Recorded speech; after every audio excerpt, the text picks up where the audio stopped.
Hi everyone, Carol McRae here, and what I want to do is talk to you today a little bit about why diets themselves don't work. Now, the first three letters of the word should say it all: die. And what we find is that when we're telling somebody they've got to go on a diet, what we're really doing is telling them they've got to restrict. Now, there is nothing more powerful than the subconscious mind and its survival mechanism that's always going to kick in if you're restricting. Now, there are lots of diets out there, but when we tell the subconscious mind that we've got a diet, it makes the subconscious really feel like it's going to be starved. And of course, there's nothing that's going to beat that. If we get to a stage where our subconscious thinks we're starving, it might work really well for a while. You might restrict. But as soon as you go off that eating plan, you tend to put more weight on than you've actually lost in the first place. Now, many of you know my husband and I are in fitness centres. We had Kim's Bodyline for 18 months together. Then we went to the RSL Health and Fitness Centre. We worked there together 18 months. I stayed on for another 8 years, so I was managing that centre for 9.5 years. And then we had Chizen Health Club, or Chizen Mind Body Studio as it was first called, for 10 years as well. I have worked with thousands of clients over the years for weight loss programs. And even the word weight loss, we don't even want to talk about that anymore, because you see, if we tell your subconscious mind it's got to lose something, it will then say, I've got to find it again. If it's lost, I've got to find it. So we don't want to use those old terms that everybody's used in the past, because if people think they've got to lose weight, it's the same as it has that negative connotation. So for example, I've lost my car, or I've lost somebody I love. All those things are feelings that make us feel down, and so there's a part of us that says, well, I lost it, I've got to find it again. So instead of using the word weight loss, from here on in, I'd like you just to start thinking of it as weight reduction or normalizing our weight. Instead of thinking about dieting, we want to start thinking about an eating plan or a lifestyle change. Now, the other thing that we need to do when we're thinking about that is, rather than restricting and feeling like we can't have everything, think about all things in moderation, including moderation.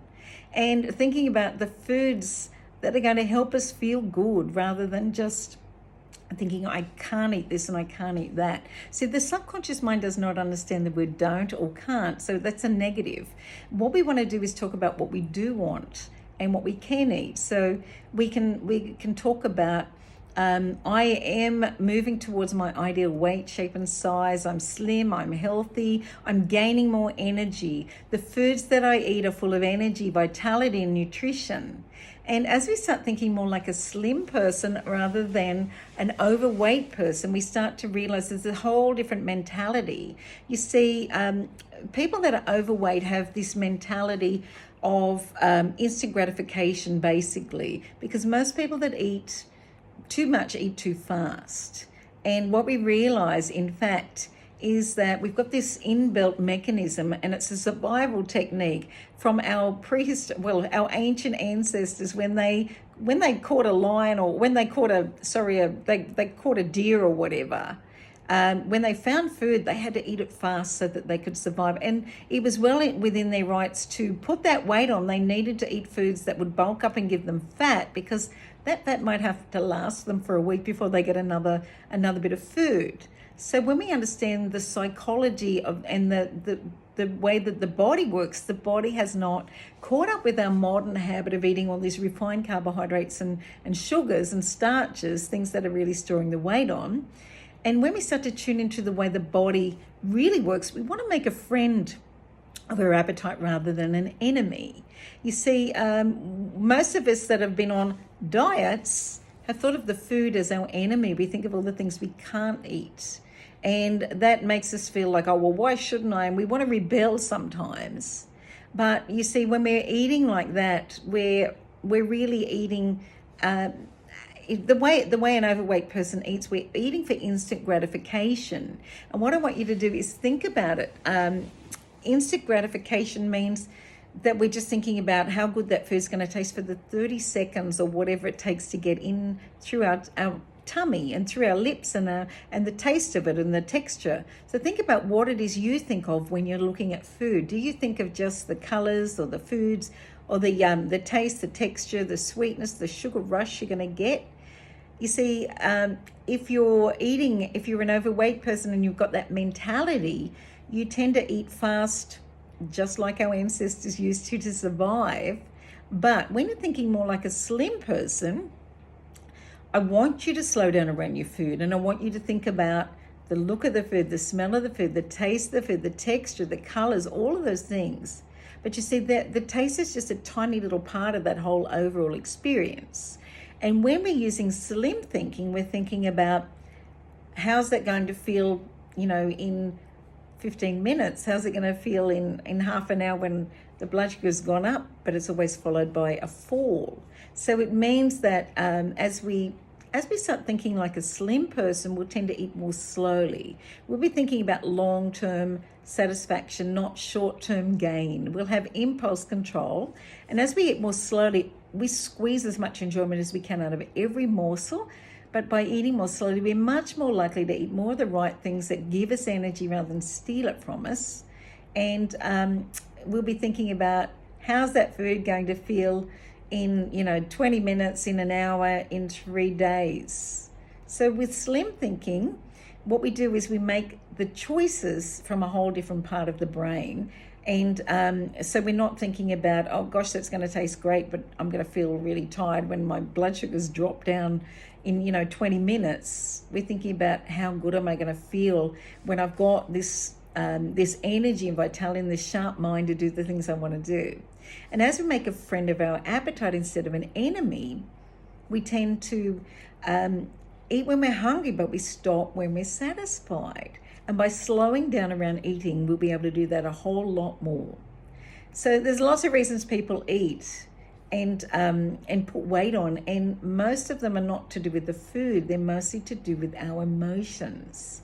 You see, if we're comfort eating, it's because we're trying to feel comforted by the food. And if we're trying to feel comforted by food, it means we're more likely to eat foods that will, things like the sugars and the carbs, but they're comfort foods.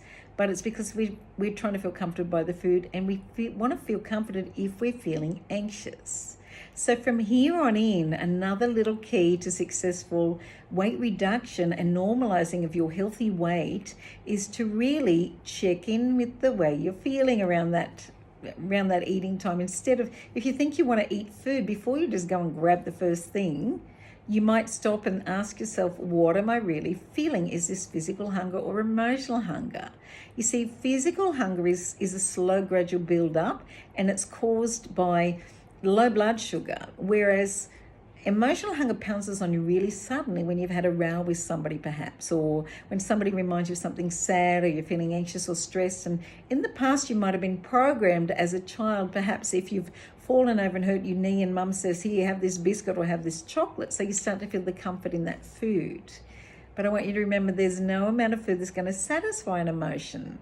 So weight is primarily an emotional cause, and we just use the food as a distraction, just as a lot of people use cigarettes as a way to distract from their feelings of anxiety, sadness, anger, grief, whatever that might be. So I hope that's given you a little bit of a hint into looking at normalizing your weight by eating in a way that's going to support your health, by changing your lifestyle, because we don't want a quick fix. Because I have so many people that have even had the physical gastric band operation and have come back here and put on more weight than what they've lost, initially. They've actually been larger than before they went and had the operation. And part of the reason is because they never dealt with the emotions. They just simply did the quick fix thing, but they didn't deal with the emotions. And of course, there's no amount of food that's going to satisfy an emotion. The only thing that works is to really tune into those emotions and to tune into your body instead of numbing yourself with food, to just eat more slowly, more mindfully. That way you're more likely to make wiser choices for the long term, to eat like a slim person, to eat slowly and mindfully, to tune into your emotions, to eat when you're hungry and physically hungry, that is, and to stop when you're satisfied. So by doing this, you will automatically gain that slim, healthy body that you deserve, that you desire. And you can also combine slim thinking with fit thinking. See, with fat thinking, we'll call it, or unfit thinking, we think, oh, I don't want to get up, I don't want to go for that walk. But with slim thinking and with fit thinking, we think, gosh, I'm going to feel great when I get back from the walk. So we can combine slim thinking and fit thinking. We're going to have a more active lifestyle, because you see, if you don't use your body right now for the intended purpose, and that is to be active, because do remember that the body's like this huge beaker of chemicals that needs to be stirred. So we don't use it now, the effort we'd have to put in when we get a bit older, it'll be a whole lot more than just by doing a little bit of active exercise today. And if you haven't got an exercise program and you'd like to start one, I often recommend to people that they start with 1 minute a day. Now, it might sound a little bit crazy, especially when I ran fitness centers for more than 20 years. But what I know is it's much more important how often you exercise rather than how long or how hard.